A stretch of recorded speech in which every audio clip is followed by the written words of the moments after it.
يسعد اوقاتكم متابعيني، كيفكم؟ ان شاء الله تكونوا بخير وتكون صحتكم تمام واموركم كلها تمام التمام. وصفتنا اليوم من البحرين، حلاوة بحرينية ملكية، بسموها حلاوة بحرينية، حلا بحريني.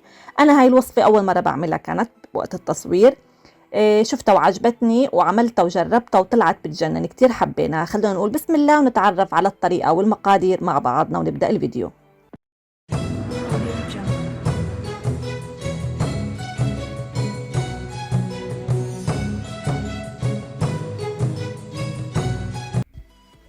اول شي بصحن صغير او بفنجان رح احط كميه من ماء الورد، تقريبا ملعقه كبيره، من ملعقه لملعقتين كبار ماء ورد، وراح اضيف عليهن شويه زعفران، وراح اتركهم على جنب لحد ما ينتقع الزعفران منيح بماء الورد. ونبدا بالمقلايه غميقه او باي طنجره غميقه عندكم. راح نحط كاستين كبار سكر عادي، سكر حبيبات، وبدنا نكرمل السكر. راح نشغل النار على حرارة متوسطة، مهم كتير تكون الحرارة متوسطة منشان السكر يتكرمل بدون ما ينحرق.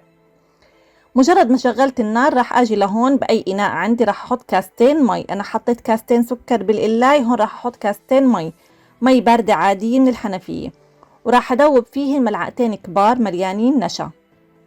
بكاستين المي بدوبهم وبتركهم على جنب لان راح استعملهم بعدين، بس لازم يكونوا عندي جاهزين لانه بس يتكرمل السكر بده يكون نشا عندي دايب بالمي. بحطهم هيك على جنب وبرجع السكر برجع بكرر هو على النار على درجة حرارة منخفضة إلى متوسطة، مو أكتر من هيك. أنا ما بدي أحرق السكر، بدي إياه يتكرمل ويضل لونه ذهبي لتطلع الوصفة عندي طيبة.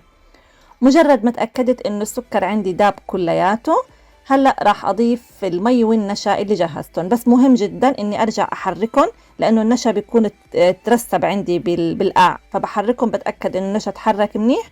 بحط شوية صغيرة وبعدين بحرك منشان ما يفور عندي كتير. شايفين كيف في فور شوي؟ عشان هيك خدوا شغلة غميقة، إناء يكون غميق بس تعملوا هاي الوصفة منشان ما يطرش لبرا. وبعدين برجع بحط باقي الكمية المي والنشا. هلا شوي راح احس انه السكر قسي وتجمع بهذا الشكل اللي مبين معكم على الفيديو، بس عادي شوي شوي مع الحرارة راح يدوب كلياته ويتجانس عند الخليط. راح ياخد شوية وقت، ما كتير بس حيدوب. مهم ما نرفع الحرارة، مع التحريك المستمر حيدوب عندي كلياته. برجع بكرر، مهم جدا الحرارة تكون متوسطة ما نعليها. بعدين مجرد ما داب راح احط ملعقتين كبار سمنه. حلو تحطوا سمنه عربيه، سمنه بقره حلوب، سمنه تكون نكهتها طيبه. هاي الوصفه نكهتها كراميل مع منكهات هيك قويه، بنكهات مميزه شوي، طيبه كتير مع فنجان القهوه. بعدين هلا راح اضيف ماء الورد مع الزعفران اللي حطينا الزعفران فيه، بضيفهم كلياتهم مع شعيرات الزعفران هدول الموجودين. فيكم بالمناسبة إذا ما بتحبوا الزعفران تعملوها بدون، فيكم تحطوا مستكة مثلا بدال الزعفران. في ناس كتير ما بترغب نكهة الزعفران، ففيكم تغيروا النكهة، بس هو الزعفران طيب معاها. وراح أحط ملعقة صغيرة مليانة هيل، يعني نحن نكهنا بالسمنة العربية والهيل وماء الورد والزعفران، هدلون الأربع نكهات الموجودين، مع إضافة للأساس اللي هو الكراميل. مجرد ما تأكدت إنه السكر عندي داب تماما وخليط الكراميل خليط الكراميل اتجانس، راح أضيف مكسرات حسب الرغبة. أنا ضفت جوز ولوز رباع مقسم رباع وفستق حلبي، والكميات كمان حسب الرغبة، ما في مقادير، الأنواع والكميات حسب الرغبة زي ما بتحبوا. هلأ بهاي المرحلة حياخد شوية وقت، بس ما ضروري يكون التحريك مستمر. فيكم تقلبوا شوي وتروحوا تشتغلوا شغل وترجعوا تقلبوا شوي، تعطوه وقته لحد ما يعقد عندي، يعقد هيك السكر منيح منيح ويجمد ويصير عندي القوام مثل قوام النوغ، مثل قوام الراحة. هي بالضبط بتشبه الراحة، هيك فيها مطة حلوة هيك وظريفة. بس أوصل لهذا القوام ويجمع على بعضه، هيك الخليط جهز عندي وجاهز للصب. راح نصبه. شايفين قوامه؟ أنا صبيت أول زبديتين، بعدين اتضح لي إنه مو حاطة التسجيل، مو مشغلة التسجيل. فهاي شوفوا قد ايه القوام، شايفين كيف بموت مثل الراحة بالضبط، مثل الحلقوم. اللي ما بيعرف الراحة الحلقوم يعني. بس النكهة طبعا جدا جدا جدا طيبة، والمكسرات طبعا بتشهي معاها.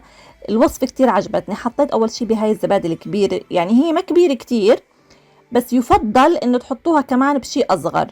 هلا هنا اوقات بحطوها، فين نحطوه بصحن كبير وكل واحد ياخد ملعقة على قده، لانه هي ما فين الواحد ياكل كمية كتير كبيرة منها. مثل الراحة أو هيك الواحد بياكل قطعتين وخلص بيكتفي يعني، أو أنا بالنسبة لي ما بعرف. فحطيت هيك 4 زبادي وحطيت صحون صغيرة كمان، يعني هيك على القد مع فنجان القهوة. وبعدين التزيين حسب الرغبة، زينت بحبات جوز وكل صحن، بعدين شرائح لوز. يعني حاولت احط المكسرات اللي انا مستخدمتها بالوصف. طبعا فيكم تحطوا فول سوداني، فيكم تحطوا بندق، فيكم تحطوا كاجو، فيكم تحطوا اي نوع مكسرات، فيكم ما تحطوا مكسرات ابدا، تاكلوها هيك مثل بس الخليط بدون، مثل الراحة اللي بدون شي، مثل الحلقوم بدون شي، بس بالنكهات اللي اعتمدتوها بوصفتكم. شوفوا القوام جدا طيبة، طيبة كتير كتير مع فنجان القهوة، سواء فنجان القهوة السعودية أو فنجان القهوة العربية، يعني بتناسب كل أنواع القهوة، كتير طيبة ومميزة. بسموها حلاوة، حلاوة بحرينية ملكية. وعملت لكم إياها، إن شاء الله بتجربوا أنتوا هاي الوصفة، وإن شاء الله بتعجبكم وبتحبوها. وانتظروني بفيديوهات جديدة، أفكار ووصفات وشغلات متنوعة جديدة، وما تبخلوا من اللايك والكومنت، هذا الشي بيعني لي كتير. وتضلوا بخير. سلام.